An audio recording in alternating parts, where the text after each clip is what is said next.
It's time for Talking Michigan Transportation, a podcast devoted to the conversations with people at the forefront of the ongoing mobility revolution. In the state that put the world on wheels, here's your host, MDOT Communications Director, Jeff Cranston. So once again, welcome to the Talking Michigan Transportation podcast. This week I'm pleased to have with me Dennis Kolar, the Managing Director of the Road Commission of Oakland County. Dennis wrote what I thought was a very well-stated op-ed in Crain's last week that laid out why talking about the road funding formula in Michigan misses the larger point of what we need to do.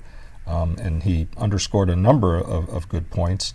So, Dennis, thanks for taking the time to do this. Oh, you're welcome, Jeff. Happy to do so.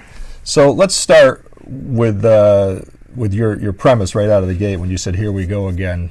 You made the point that this discussion about Act 51 has come up and gone on over time, and one of the things that you pointed out right away is that people like to say that Act 51 dates to 1951, which makes it sound archaic and in need of major overhaul, when in fact it's been revised dozens of times over the years. Well, that's true, and actually I think somebody's counted and it's been amended almost 300 times, and the formula has been changed, or at least the split, 6 or 7 times. So as I pointed out in the article, I mean, through the years, legislators and obviously the executive branch has gotten together and tried to modify and change things as the environment changes in Michigan. So your history with this goes back how far? How long have you been in your position?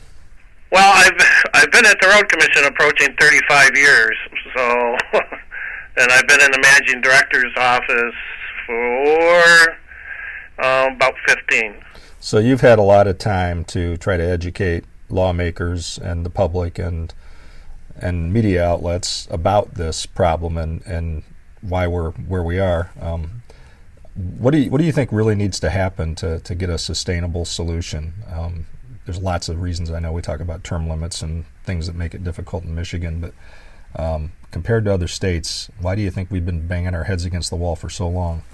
Well, I guess that's the million-dollar question, isn't it, Jeff? As far as the legislature, through the years, has an executive branch has chosen to fund other things. I think you're well aware that road funding per capita in Michigan's been in the bottom 10 since the 60s.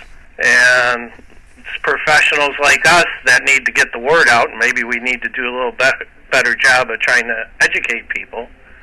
But it's the legislator's job to find the revenue. Yeah, so I was at a Chamber of Commerce breakfast in Grand Rapids this morning with a legislative panel and Representative Van Singel, who has some lakeshore communities in his district. He's a Republican, and he made the point that this is a revenue problem, and I think it's his background as an accountant that kind of informed his remarks. But he said, as long as you've got people in any caucus that say, I absolutely am not going to vote for revenue, I'm not going to vote for any tax increase, I'm not going to vote for reinvestment, basically, it's going to be, impossible to get something done. What do you hear from lawmakers in your delegation that you talk to? Well, I think there's they recognize that there needs to be an increase in revenue. The issue is where. In my opinion, there's probably a case to be made, and it seems like some would get behind taking a sales tax off of fuel and converting that to a gas tax. So I think there's some movement. Now, I don't think it's going to get to the point of what the governor's proposal was last year at 45 cents, but I think there'll be some movement. I just haven't heard what yet.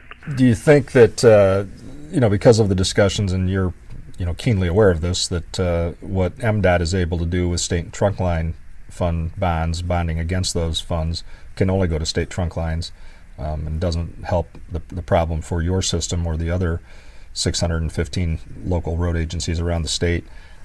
Is that going to spur some real discussion, or instead are people going to think, well, the governor must have solved the problem, so we should move on? Well, I think you're going to have people in both camps there. I believe that, yes, this will put some pressure on the local legislators to come up with something.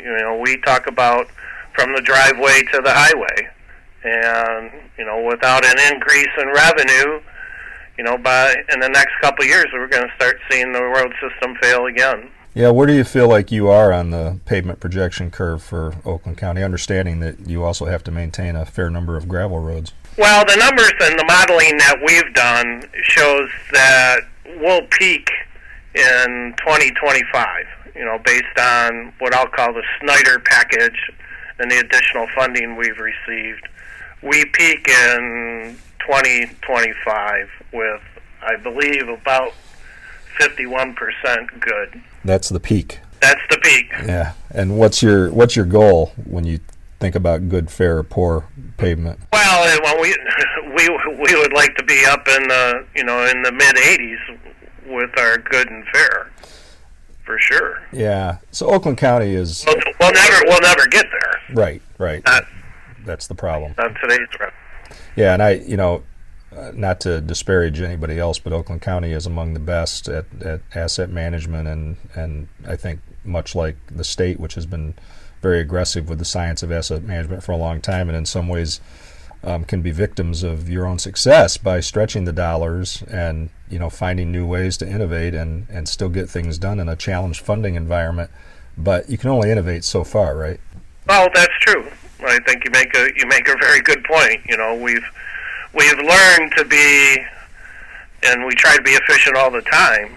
Based on our revenue and how bad it was before the last increase, we try to do the best with what we have. So, getting back to the premise and the reason that you decided to write this op-ed, there's discussions again. This was going on even before the bonding plan was announced, but the bonding plan has certainly accelerated this discussion about redoing the formula so that the locals get more. Some people would have thought, well, as head of one of the largest local road agencies in the state, you would be all for that because you'd be thinking, how can I get more money from my county? But instead, you took this more universal approach and said, we've got to think once and for all about the entire state, one Michigan. So talk a little bit about that and what provoked you to write this. Well, what provoked me, I'm sure that you're well aware, or those of us in the road business, had been this push with Senator Lucido's bills to really take a radical look and base the funding model, primarily on population. And quite frankly, it would have gutted MDOT. Because MDOT wasn't going to get any of the revenue from population. Right. And, to me, that was so radical that's what generated writing that article is like, oh, wait a minute here. We're just rearranging the deck chairs on the Titanic. And, we're taking our eye off the ball and ignoring the real fact is that we don't generate enough revenue for roads in the state. Well, you laid it out succinctly and eloquently when you talked about, the need for the agricultural products that your residents consume that may come from western Michigan or northern Michigan. In the same token, you talk about people going to the beaches and the other, tourism spots. And I think that problems with things like Senator Lucido's bill are, as I've said, it's like that works, I guess, if you're going to tell people in Macomb County they can only drive in Macomb County. Right. Well, and not to probably get too deep into those bills, but then that was generating, I don't know how much you've read some of that, Jeff, is they were talking about developing their own formulas. Each county would develop their own funding formula. So that the communities within the county would have different distributions, basically.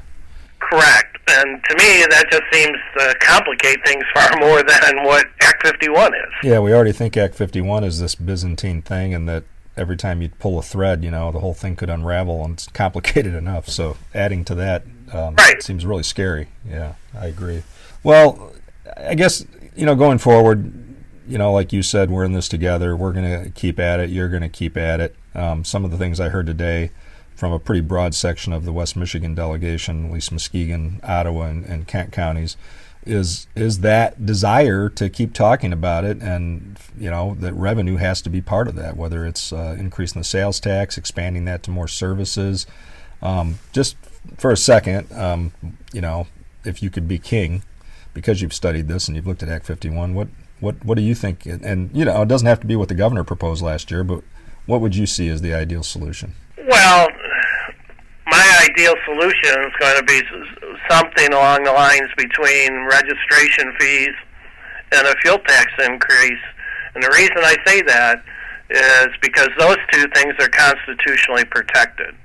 And future legislators can't change that. And that's the big problem with what you called the Snyder Plan earlier, right? That $600 million isn't necessarily guaranteed. And that's why I say that. Now, that might, some people might get excited about that, but being in the road business, we want to make sure that the funding that comes here is dedicated to roads and is spent on roads.